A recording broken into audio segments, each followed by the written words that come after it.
दोस्तों, मैं एस जायसवाल आपका द लास्ट लेसन चैनल में स्वागत करता हूं। आज के वीडियो में SBA 511 है, जिसके अंतर्गत स्कूल कक्षा के रिकॉर्ड और रजिस्टरों का रखरखाव शीर्षक के अंतर्गत इसमें रखा गया है। और यहाँ कार्य का नाम है विद्यालय के पुस्तकालय के रिकॉर्ड रजिस्टर का रखरखाव तथा संचालन। एक बात और मैं आपको बता दूं, कमेंट आ रहे हैं कि हमारे विद्यालय में छोटा पुस्तकालय है, हमारे विद्यालय में पुस्तकालय नहीं है। इस तरह के क्वेश्चंस या कमेंट आ रहे हैं, तो इससे घबराने की कोई ज़रूरत नहीं है। अगर आपके पास छोटा पुस्तकालय है तो भी आप इस SBA को बना सकते हैं और आपके लिए कोई दिक्कत नहीं होगी। तो दोस्तों, यदि आपने मेरे चैनल को सब्सक्राइब नहीं किया तो सब्सक्राइब कर लें, वीडियो शेयर कर लें तथा बेल आइकन को दबा दें ताकि वीडियो का नोटिफिकेशन आप तक सबसे पहले पहुंचे। तो वीडियो शुरू करने से पहले मैं एक बात और बता दूं, ये जो है मैंने एक जिस तरह से आपको SBA 511 का मैंने ये यहाँ पर आपको वीडियो बना रहा हूँ, इसमें ध्यान दें। ये पुस्तकालय पक्के के रखरखाव के ऊपर है, तो इससे कोई फ़र्क नहीं पड़ता आप पुस्तकालय के रखरखाव को किस तरह से संचालन करते हैं, किस तरह से रिकॉर्ड करते हैं, किस तरह से रजिस्टर मेंटेन करते हैं, ये सारी बातें देनी है। तो मैं जो भी आपको SBA बनाता हूँ थोड़ा डिफरेंट ढंग से बनाता हूँ, ताकि एक शिक्षक का एक जैसा ना हो, आप विभिन्न तरीकों के माध्यम से अपना बना सकें, अपने सहूलियत के अनुसार अपना SBA का जो रजिस्टर है वो तैयार कर सकें। तो आइए हम वीडियो शुरू करते हैं। जैसा कि आपने देखा, कार्य का नाम है विद्यालय के पुस्तकालय के रिकॉर्ड रजिस्टर का रखरखाव तथा संचालन। तो आप यहाँ पर अपने विद्यालय का परिचय दे देंगे, आपका विद्यालय जहाँ स्थित है वहाँ का परिचय देंगे, उसका आप चौहदी लिख देंगे, और साथ ही साथ विद्यालय में जो पुस्तकालय छोटा है या बड़ा है उसका भी स्वरूप लिखना बहुत ज़रूरी है, क्योंकि इससे क्या होता है कि पता लगता है कि विद्यालय का स्वरूप क्या है, और ये लगता है कि आपका SBA बिल्कुल सही है, नकल किया हुआ नहीं है। देखिए, उद्देश्य क्या होता है, विद्यालय के पुस्तकालय के पुस्तकों को रिकॉर्ड को ध्यान से रखना। दूसरा जो है उद्देश्य कुशल प्रबंधन, ध्यान ध्यान रखना ताकि पुस्तक विवरण वितरण में कोई दिक्कत न हो। पुस्तकालय संचालन की प्रक्रियाओं का ध्यान करना, यानी कि आपका जो पुस्तकालय है उसमें आपका ऐसा रजिस्टर होना चाहिए जिसमें रिकॉर्डों की सही देख रेख होनी चाहिए। अच्छा, ऐसा आपका मैनेजमेंट होना चाहिए ताकि किसी तरह की अफरा तफरी ना हो, और पुस्तकालय संचालन की प्रक्रियाओं की जानकारी भी होना बहुत ज़रूरी है। तो इस तरह से देखिए, पुस्तकों का वितरण के लिए भी एक संग्रह पंजी होना चाहिए जिसमें कि यह लिखा होना चाहिए कि कब आप इसको इशू कर रहे हैं, कब आपकी किताब लौटाई जा रही है। अब यहाँ पर टीचर की क्या भूमिका होगी, टीचर की भूमिका क्या, जैसे आप टीचर हैं, आप किस तरह से अपना योगदान वहाँ पर दे रहे हैं, ये लिखना बहुत ज़रूरी है।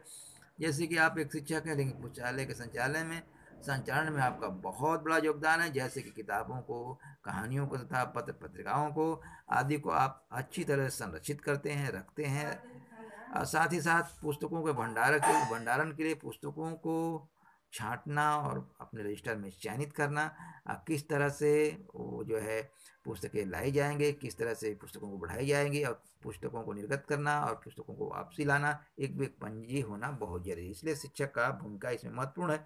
मेंटर का भूमिका क्या होता है, मेंटर उसे पुस्तकालय के संबंध में आप बातचीत कर सकते हैं और आपको उपाय सुझा सकते हैं। हो सकता है कि वह आपकी कई तरह से मदद कर सकते हैं, अलमारी भी ला सकते हैं या बहुत सारी पुस्तकें आपको दिलवा सकते हैं। और जैसे कि आपको इतिहास का, भूगोल का, पर्यावरण का तमाम तरह की किताबें दिलवा सकते हैं, जो कि आपके अलमारी के लिए और आपके किताबों के लिए बेहतरीन होगा, क्योंकि बहुत सारी किताबें आपकी अलमारी में सुरक्षित भी रह सकती हैं। और इसके साथ साथ आप देखते हैं कि प्रोडक्शन ऑफ वर्क, कार्य का आपका उत्पाद कैसा है, कार्य का उत्पाद कहता है कार्य में क्या तरक्की हुई, ये बातें होती हैं इसमें। पुस्तकालय एक प्रकार से ज्ञान की फुलवाड़ी है, और जहाँ पर सभी तरह के पुस्तकों को रखा जाता है और पुस्तकों को पढ़ कर के आनंद भी उठाया जाता है।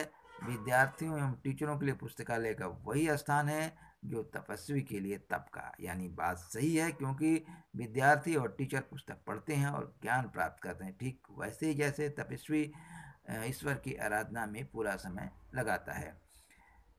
तो पुस्तकालय विषयवार पुस्तकों की एक सूची हो। ये विषयवार सूची का मतलब, अगर हिंदी का है तो हिंदी में हो, कहानी का है तो कहानी में हो, और अगर उपन्यास है तो उपन्यास हो, क्योंकि इससे आपको जो है ढूंढने में और किताब को निर्गत करने में आसानी होती है, वापसी में भी आसानी होती है। कौन पुस्तक किस तिथि को जमा हुई, किस को वापिस आई, इसका लेखा जोखा जो है संचालक के पास होना बहुत जरूरी है।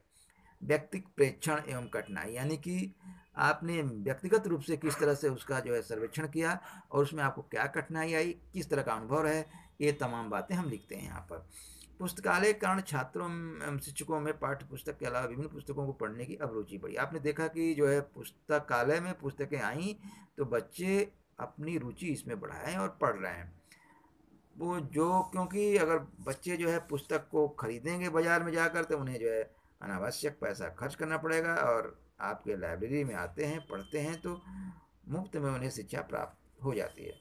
पुस्तक प्रबंधन के लिए विद्यालय के पुस्तकालय में आवश्यक चीज़ उपलब्ध नहीं हुई, जिस कारण से पुस्तकों का रखरखाव ढंग से नहीं हुआ। देखिए ये कठिनाई है। आप कई बार होता है कि जब आप पुस्तकालय खोलते हैं और पुस्तकालय में जो है कुछ कठिनाइयाँ भी आती हैं, उन्हीं कठिनाइयों के कारण जो है आपको कई तरह की दिक्कतों का सामना भी करना पड़ जाता है।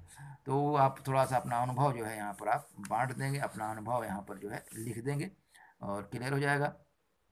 और इस तरह से जो है अक्सर आप अपनी कुछ और भी टिप्पणी लिख सकते हैं, और यहाँ पर एक पुस्तक सूची का प्रारूप दे देंगे कि इस तारीख को ये किताब आई और ये किताब आई, और जो है कितनी किताब मंगाई गई, इस संख्या देख रहे हैं आप 2 5 7 किताबों की संख्या लिखी हुई है, और किताबों का जो विषय है, जो 20 विषय की किताबें वो लिखी हुई है।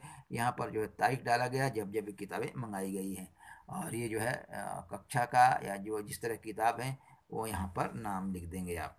और इस तरह से आपका जो ये प्रारूप यानी ये तैयार हो जाएगा। अब फिर जो है आप अगला जो प्रारूप होगा पुस्तकों के निर्गमन पुनः संग्रह पंजी का प्रारूप, यानी कि आपने पुस्तकों को किस तरह से आप निर्गत करते हैं और किस तरह से वापसी लेते हैं, और कौन सी पुस्तक निर्गत करते हैं, किस लेखक की है, ये भी आपको लिखना बहुत ज़रूरी होता है। और जो भी पुस्तक ले जाता है उसका यहाँ हस्ताक्षर जरूरी है, ताकि समय पर अगर ये वह पुस्तक नहीं लौट आए तो उसको जो है चेतावनी दी जा सकती है, या उसे जो है जो भी पुस्तकालय के नियम बनाए गए उसके अनुसार कार्य किया जा सकता है। तो इस तरह से आपने देख लिया कि जो है किताबों के नाम हैं और किस तरह ये प्रारूप है। उसके बाद संक्षेप में आप लिखेंगे लास्ट में कि विद्यालय के पुस्तकालय के रिकॉर्ड रजिस्टर का रखरखाव तथा संचालन व्यवस्थित ढंग से किया गया। इस कार्य में सहयोग मेंटर अरविंद सिंह ने दिया, हेडमास्टर निजामुद्दीन का भी सराहनीय रहा। ये आपके अपने स्कूल के अनुसार लिखेंगे कि जो आपके मेंटर हैं, जो आपके स्कूल के हेडमास्टर हैं, उनका नाम लिख देंगे ताकि सही सही रख रखाव नजर आए। हेडमास्टर का हस्ताक्षर होगा, मेंटर की टिप्पणी होगी, टिप्पणी में वह लिखेंगे कि इनका कार्य सराहनीय है और इसमें सहयोग शिक्षकों के अलावा मेरा भी रहा। तो इस वीडियो में इतना ही। इस वीडियो का पीडीएफ भी आपको इसके डिस्क्रिप्शन के में मिल जाएगा, और साथ ही साथ वीडियो को प्ले लिस्ट में जा कर के और भी लेसन प्लान से संबंधित जानकारी ले सकते हैं। इस वीडियो में इतना ही। जय हिंद, जय भारत।